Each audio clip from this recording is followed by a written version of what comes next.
Assalamu alaikum. My name is Abid Ali, or in this video lecture we will discuss about the getch and getche functions. In previous lecture we already discussed about the scanf function. अगर आपने वो video नहीं देखी तो आप उसको go through कर सकते हैं। तो अभी हम देखेंगे getch फंक्शन और getche, इनके दरमियान डिफरेंस क्या है। getch stand for get character and getche stand for get character eco.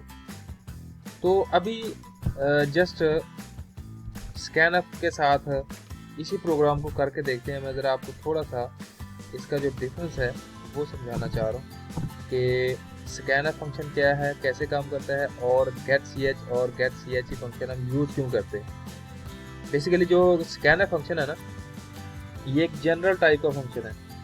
ये हर तरह के इनपुट को रिसीव करने के लिए यूज़ होता है। जो भी आप इसको इनपुट देंगे, हर तरह के इनपुट को रिसीव करने के लिए ये फंक्शन यूज़ होता है। आप कोई डिजिट भी एंटर कर सकते हैं, आप कोई स्ट्रिंग भी एंटर कर सकते हैं, कैरेक्टर्स भी एंटर कर सकते हैं, जिस तरह के भी चाहेंगे आप इनपुट इस स्कैनर फंक्शन को दे सकते हैं। ठीक है, अच्छा इस प्रोग्राम को ज़रा चला के देख लेते हैं। मैं यहाँ पे जो डाटा टाइप है मुझे ज़रा चेंज कर देते हैं, बल्कि इसको कैरेक्टर रहने देते हैं, कोई इशू नहीं। इसको यहाँ पे चेंज कर लेते हैं, ग्रेड। और जो वेरिएबल आप ऊपर डिक्लेयर करेंगे वही वेरिएबल आपने स्कैनर फंक्शन के अंदर यूज़ करना है, और वही अंदर वेरिएबल आपने उन्हीं स्पेलिंग से सेम स्पेलिंग्स के साथ आपने प्रिंटफ फंक्शन के अंदर यूज़ करना है उसकी वैल्यू को डिस्प्ले करवाने के लिए। अदरवाइज क्योंकि सी जो है वो केस सेंसिटिव लैंग्वेज है, अगर आपने वेरिएबल का नाम यहाँ पे चेंज कर लिया है, यहाँ पे चेंज करके लिखेंगे तो वो जो है सी उसको डिफरेंट वेरिएबल के तौर पर डील करेगा। ठीक है, तो जो वेरिएबल आपने डिक्लेयर करना है वही वेरिएबल आपने स्कैनर फंक्शन के अंदर यूज़ करना है, वही वेरिएबल आपने प्रिंटफ फंक्शन के अंदर यूज़ करना है वैल्यू को डिस्प्ले करवाने के लिए। इसको ज़रा आउटपुट के तौर पर इसको रन करके देख लेते हैं। अच्छा, यहाँ पे कह रहा है एंटर कैरेक्टर। मैं कोई एक कैरेक्टर एंटर कर देता हूँ, कुछ भी मैंने एंटर कर दिए। अच्छा, उसके बाद यहाँ पे आउटपुट कुछ नहीं दे रहा।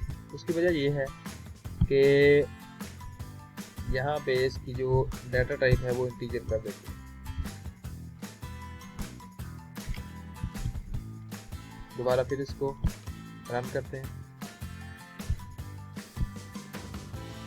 अब यहाँ पे कोई भी मैं नंबर एंटर कर देता हूँ 25।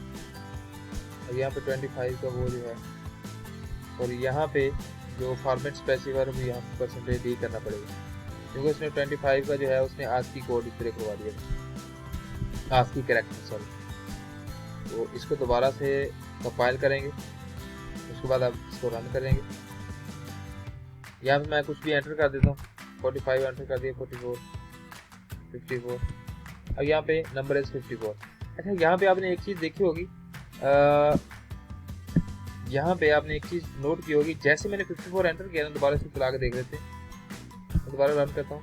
यहाँ पे भी कह रहा है कि एंटर कैरेक्टर या एंटर नंबर, मैंने कुछ भी एंटर कर दिया 54। अब यहाँ पे नोट कीजिएगा, जब तक मैं कुछ भी एंटर करता जाता हूँ, ठीक है, जब तक मैं एंटर का बटन नहीं दबा दूंगा ना, ये वाली मेरी जो इनपुट है ना, ये जो मैंने नंबर टाइप कर रखा है, ये इस वेरिएबल के अंदर सेव नहीं होगा। यानी कि हमें हर इनपुट देने के लिए, स्कैनफ फंक्शन को इनपुट देने के लिए एंटर का बटन लाजमी दबाना होता है। जैसे मैं एंटर का बटन दबाऊंगा, ये वाला जो नंबर है ये इस ग्रेड नाम के वेरिएबल के अंदर सेव होगा, और उसी को हम नीचे जो है प्रिंटफ फंक्शन के अंदर उसी वक्त डिस्प्ले करवा रहे हैं। ठीक हो गया। तो ये जो चीज़ है, हम इस चीज़ को कंट्रोल करना चाह रहे हैं। आपने देखा होगा कि जितनी भी गेम्स वगैरह हैं, जिस तरह के आपने स्नेक की गेम देखी होगी, अगर किसी ने खेली भी होगी, तो अब देखते हैं वो गेम जो है वो एरो की से प्ले की जाती है। लेफ्ट एरो की है, राइट एरो की है, टॉप एरो की है और बॉटम एरो की है। इन चारों एरो की से वो पूरी गेम प्ले की जाती है। अगर उस दौरान आप एंटर का बटन दबा देते हैं तो आप पूरी गेम से एग्जिट कर जाते हैं। गेम का जो इंटरफेस होता है वो गायब हो जाता है, यानी गेम ख़त्म हो जाती है। आपको पता है कि जितनी भी ज़्यादातर गेम्स बनी है, स्नेक की गेम है या उसके बाद काफ़ी सारी गेम्स बनी है, वो सारी की सारी सी लैंग्वेज में बनी है। ठीक है, तो इस चीज़ को कंट्रोल करने के लिए कि यूज़र को हर दफ़ा एंटर का बटन ना दबाना पड़े, वो कोई भी कीबोर्ड से प्रेस करे, उसी वक्त वो की जो है कोई फंक्शन उसको गेट करके उसको डिस्प्ले करवा दे। ठीक है, तो इसके लिए स्कैनफ की बजाय गेट ch यानी गेट कैरेक्टर फंक्शन का यूज होता है। ठीक है, आई होप तो आपको समझ आ गया होगा कि स्कैनफ फंक्शन का जब यूज करते हैं तो आपको हर बार एंटर का बटन दबाना पड़ता है, एंटर की प्रेस करनी पड़ती है। बट जब गेट ch फंक्शन यूज करेंगे तो आपको एंटर की प्रेस करनी नहीं पड़ेगी। अब यहाँ पे मैं आपको स्कैनफ फंक्शन को जरा कमेंट कर देते हैं और इस फंक्शन को गेट ch फंक्शन का यूज कैसे होता है। यहाँ पे मैं डाटा टाइप भी इसकी कैरेक्टर करूँगा और यहाँ पर भी हम %c करेंगे क्योंकि हम इस ग्रेड की वैल्यू कैरेक्टर फॉर्मेट में डिस्प्ले कराना चाह रहे हैं। ठीक है, तो अब यहाँ पे होगा क्या, एंटर कैरेक्टर जैसे हम कैरेक्टर लेंगे वो इस गेट ch फंक्शन के अंदर आ जाएगा। उसको फिर इस इक्वल साइन की मदद से असाइन करवा देंगे, यानी हम दे देंगे किसको, इस नम नाम के वेरिएबल को। अब यहाँ पे मैं एक गलती कर रहा हूँ, मैंने यहाँ पे नम नाम का वेरिएबल लिखा हुआ है, मैंने यहाँ पे ग्रेड वेरिएबल का नाम लिखना है। ठीक है, क्योंकि नम नाम का वेरिएबल तो डिक्लेयर ही नहीं है, यहाँ पे ग्रेड नाम का वेरिएबल यूज करेंगे जो ऊपर डिक्लेयर किया हुआ है। ठीक है, अब आप डिफरेंस देखिएगा कि जैसे ही हम कैरेक्टर एंटर करेंगे उसी वक्त वो डिस्प्ले हो जाएगा, यानी हमें एंटर का बटन या एंटर की की दबाने की जरूरत नहीं पड़ेगी। जितनी भी गेम्स आप प्ले करते हैं जो एरो की से प्ले की जाती हैं, आपने अगर प्ले की है तो आपने देखा होगा कि उस गेम के दौरान अगर आप एंटर का बटन दबा देते हैं तो आप गेम से एग्जिट कर देते हैं।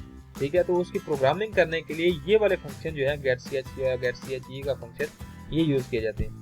अब इसको ज़रा सेव करते हैं, इसको पहले कंपाइल कर लेते हैं ताकि इसकी बाइनरी बन जाए। जब इसकी बाइनरी बन जाएगी उसके बाद वक्त ये डिस्प्ले होगा।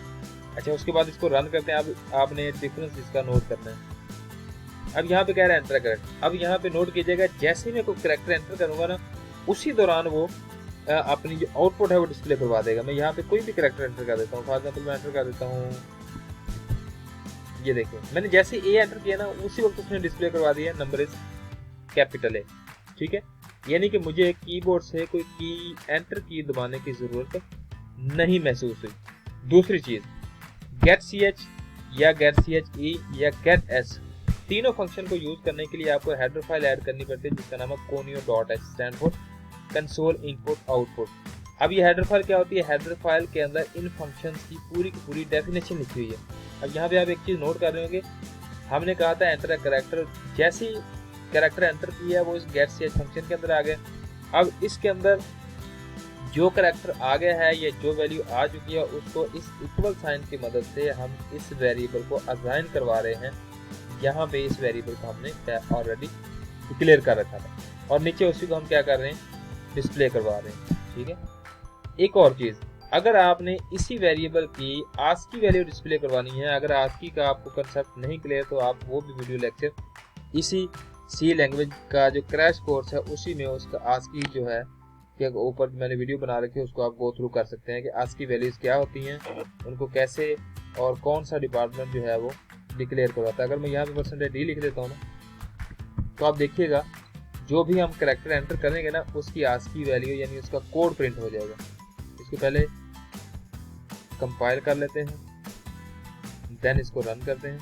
अभी आप देखिएगा, आपने दो डिफरेंस अभी देखने हैं। मैंने कोई भी की प्रेस करनी है कैरेक्टर के फॉर्मेट में, उसका आस्की कोड प्रिंट हो जाएगा, लेकिन मुझे एंटर का बटन दबाने की जरूरत नहीं है कि मैंने सिर्फ ए की प्रेस करूंगा। ए, ये देखिए स्मॉल ए जो है ना उसका कोड होता है, आस्की कोड होता है 97। तो मैंने कीबोर्ड से ए जो है की कौन सी प्रेस की थी, स्मॉल ए, तो उसने क्या किया, अब हुआ क्या है,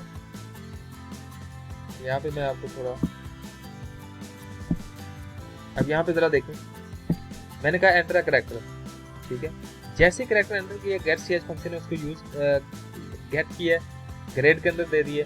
अब यहाँ पे हम डिस्प्ले करवा रहे हैं उस ग्रेड वेरिएबल के अंदर जो वैल्यू है उसको इंटीजर फॉर्मेट में डिस्प्ले करवा रहे हैं, यानी हम उसका आस्की कोड प्रिंट करवा रहे हैं। ठीक हो गया, तो जो भी मैंने 97 एंटर नहीं किया, मैंने एंटर किया है स्मॉल ए। ठीक है, अब स्मॉल ए का कोड डिस्प्ले हो गया, इस कोड को बोलते हैं आस्की कोड। ठीक है, अब यहाँ पे %d किया मैंने और कुछ भी नहीं किया। अगर मैं यहाँ पे दोबारा इसको %c कर दूंगा तो जो करैक्टर एंटर करेंगे वो ही डिस्प्ले होगा। इसको कंपाइल कर लेते हैं पहले, देन इसको रन करते हैं। मैंने a एंटर किया, मैं b एंटर कर देता हूँ, b का अब ये b डिस्प्ले होगा। ठीक है, अच्छा इसी तरह फंक्शन यूज होता है दूसरा गेट चे। अब गेट चे का जरा यूज देखिएगा। E stand for echo. अब ई जो है ये क्या करता है, इसका पर्पस क्या होता है, यहाँ पे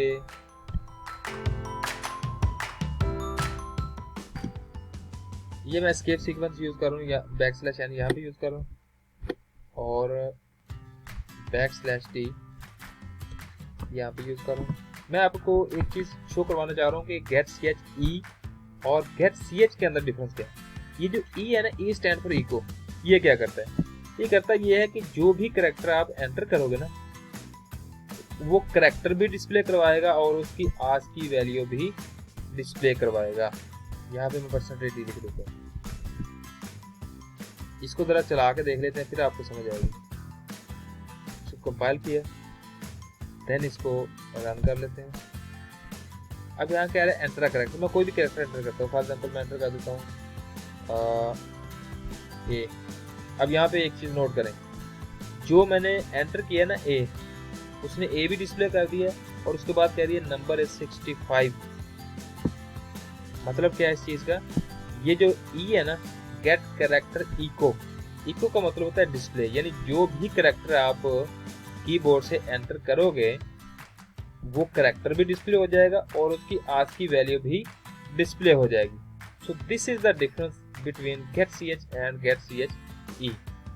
ठीक है, दोनों फंक्शन का यूज किस लिए किया जाता है, इनका यूज इसलिए किया जाता है कि आप कीबोर्ड से इनपुट जब आप लेते हो तो उस वक्त एंटर का बटन दबाने की जरूरत नहीं होती। ठीक हो गया। दूसरा डिफरेंस ये है कि गेट कैरेक्टर ई जो है, इको जो है, उस कैरेक्टर को भी डिस्प्ले करवा देता है और उसके साथ उसकी आज की वैल्यू को भी डिस्प्ले करवा देता है। उसके बाद अगर मैं गेट ch फंक्शन को प्रोग्राम के एंड पे यूज करता हूँ ना, तो उसका ये यूज देखिएगा। गेट ch जो है ये कैरेक्टर की डिमांड करता है। जब तक कैरेक्टर एंटर नहीं करोगे तब तक प्रोग्राम से वो जो स्क्रीन आ जाती है वो गायब नहीं होती। अब यहाँ पे देखिएगा एंटर कैरेक्टर, मैं कोई कैरेक्टर एंटर करता था, मैं यहाँ पे अब एंटर कर देता हूँ पी। अब पी का ASCII कोड प्रिंट हो गया, नंबर इज 112। पी का जो ASCII कोड है वो 112। अब जब तक मैं कोई की एंटर नहीं ना करूँगा तब तक ये स्क्रीन गायब नहीं होगी। ये देखो, ठीक है। यानी गेट ch जो है ये प्रोग्राम के एंड पे भी यूज किया जाता है और यूजर से सिंगल कैरेक्टर की इनपुट लेने के लिए भी यूज किया जा सकता है। ठीक हो गया। तो this is the main difference between get ch and गेट चे। गेट s जो है, get s stand for get string, इसको नेक्स्ट वीडियो में देखेंगे इंशाल्लाह। ओके जी, अल्लाह हाफिज़।